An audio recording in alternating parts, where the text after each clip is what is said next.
Greetings, one and all. Welcome to the channel. Guys, my name is Mind Power. You can call me MP.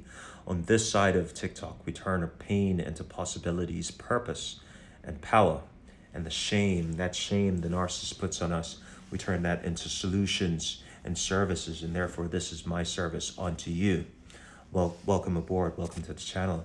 Guys, the title of this video is the Scapegoat. I've spent a lot of time talking about the intimate partner in narcissistic relationships, and I think it's only fair to talk about some other sides of the narcissistic dynamic. I know some of you out there are scapegoats, and so I made this video for you. The scapegoat in biblical terms refers to a goat that the priest cast upon the sins of the congregation, the church, the masjid, the mosque, and then took the goat out in the wilderness and released the goat to die among the sins of the congregation, to go on into the afterlife with the sins, cleansing the congregation of all its sins. In a narcissistic family, such a person is referred to as a scapegoat as well. That person is relegated to a life of blame,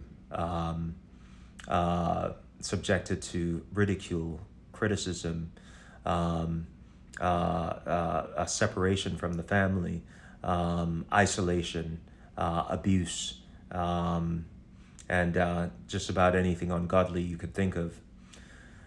The counter side of that is the child that is referred to as the golden child, and this child is someone who the caregiver, the parent, the narcissistic parent, guardian, or whomever is in charge of the child who's narcissistic, will raise the child to be praised, lauded, elevated, regarded as being greater than the child even is.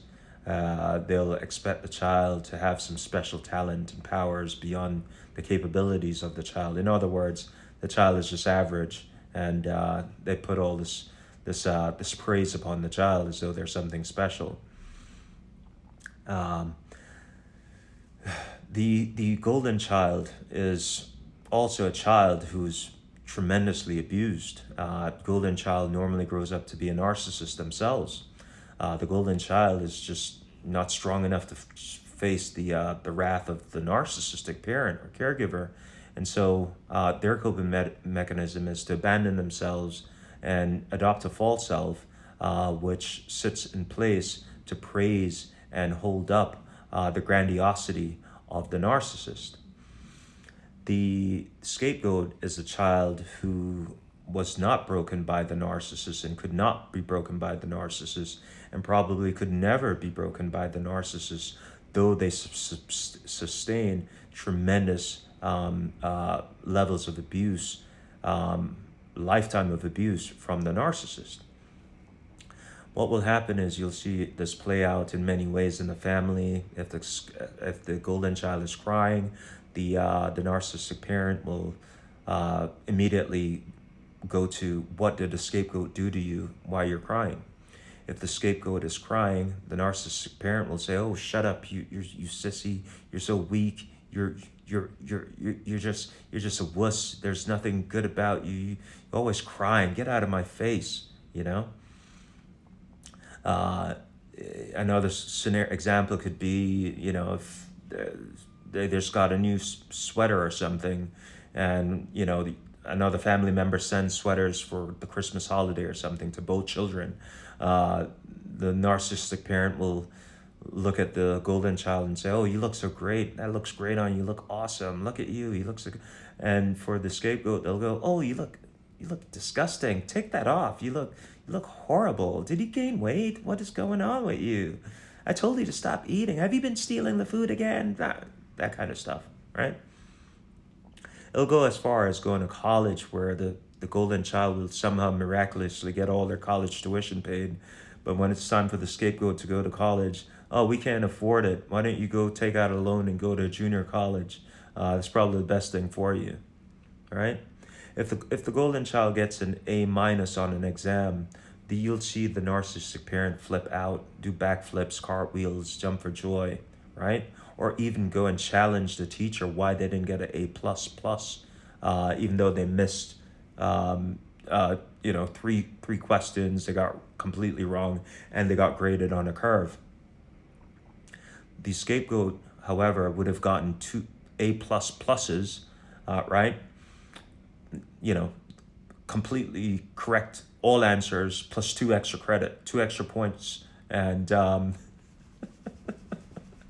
you'll see the narcissistic parent flip out. You got an A+. The teacher must have made a mistake. Teacher must have made a mistake.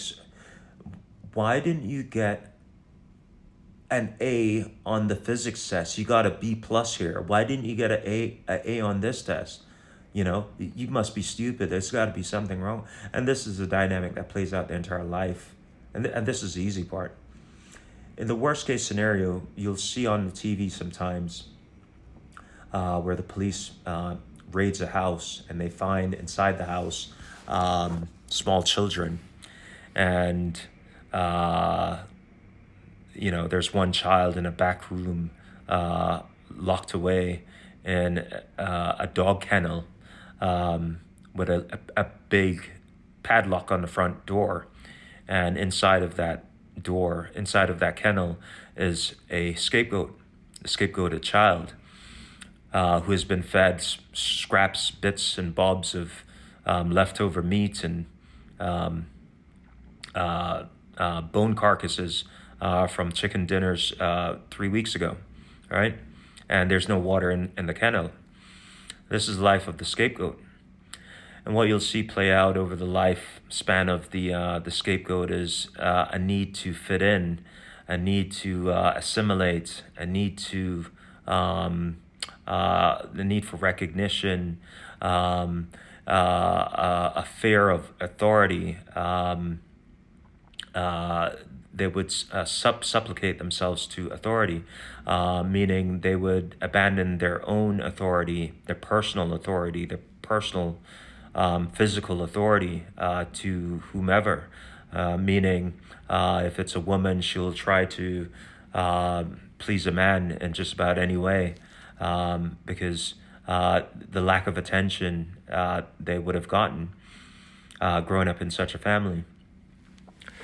This can unfold in so many ways. They will accept abuse from their partners. They'll look to others for validation. In the workplace setting, they are normally the person being ill-treated by their bosses because they never learn how to really stand up for themselves because of the abuses they took growing up.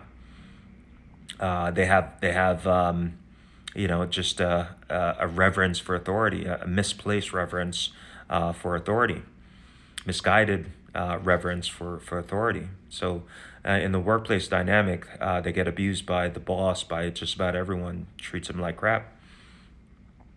The ultimate outcome of this is for the children in such situations normally grew up to be very dysfunctional, and the scapegoat, the only solution for the scapegoat is to, if they want to reclaim their life, is to get away from this toxic environment, get away from the toxic family members.